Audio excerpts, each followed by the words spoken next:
Welcome back. Hey, have you ever wondered what it's like to work in a comic book shop?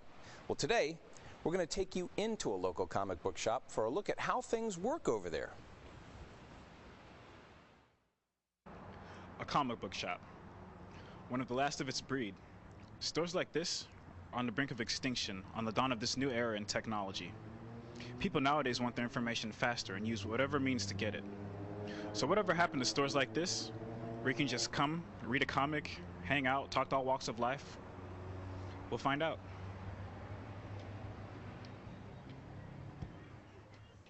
All right, we're here in a comic shop, and I'm here with Aaron Holland, owner of a comic shop. Cool. All right. Aaron, how old were you when you read your first comic, and what was it? Wow, I was young, but I didn't learn to read till I was about 12, and I think it was Teenage Mutant Ninja Turtles for sure. Yeah. Cool. It's one of my favorites. Alrighty. So, do you think that having a comic shop by Full Sail would make more full sellers come and buy your comics, or did you get like a gradual? Yeah. I used to manage a store about 3 miles down the road that was really crappy and was going out of business, and I noticed all the new customers had the Full Sail badges, and I was like, oh, I need to move down here because a lot of them don't even have cars. They like carpool, so we'd want to be right within walking distance. All right. So, do you think that comic books like this, all around America, are slowly dying, or what's your opinion about that? I think the comic book industry, the direct market where people would come to a specialty store, has been in change. A lot of stores are moving away from comics. They're doing comics and gaming and everything else under the sun in addition to comics, and it's just kind of dwindling like that. But my opinion, after working at another store, is a lot of comic book stores focus on collectability and that these things are going to be worth something in the future, and they're not, and nothing's ever going to be worth anything. You just pay a lot of money in storage fees and stuff, so there's nothing you're going to buy today that's going to be worth anything tomorrow. And once people realize that they were lied to with that, like other stores have done, then they get out of comics.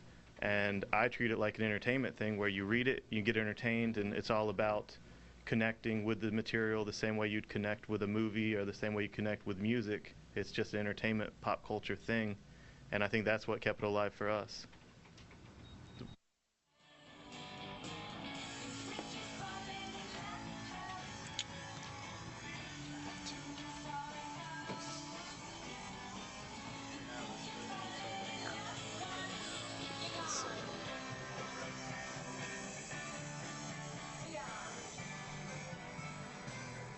Right. All right. So, this is the last question. What's your favorite comic book ever?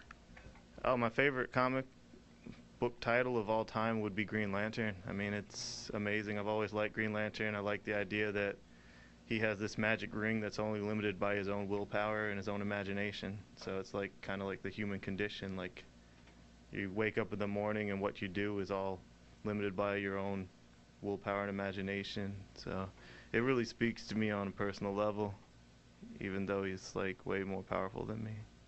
Cool. All right. Well, thanks, Aaron. Okay. So much. Cool.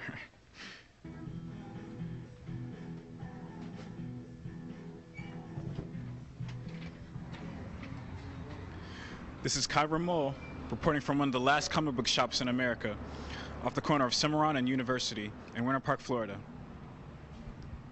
Come buy a comic. Yes, is this America's Most Wanted? John Walsh, please. Yeah, John, hi. We just did a segment on a guy at a comic shop. He looks like a child molester. Could you have... Wow, that was interesting. Now, for a brief look at what's going on in the business world, last week, the stock market nearly crashed after the Federal Reserve lowered interest rates by 1/4 point, disappointing investors who hoped the central bank would move more aggressively to help the economy overcome the credit and mortgage crisis. The Dow Jones Industrial Average dropped more than 290 points because of the dropped interest rates. More troubling news erupted from the financial services sector Wednesday as some of the nation's largest banks warned of bigger-than-expected write-downs and hinted that this quarter results could be a disappointment. Among the first to issue a warning was Bank of America CEO Kenneth Lewis. And when we come back, we'll meet with local jam band Made of Hemp.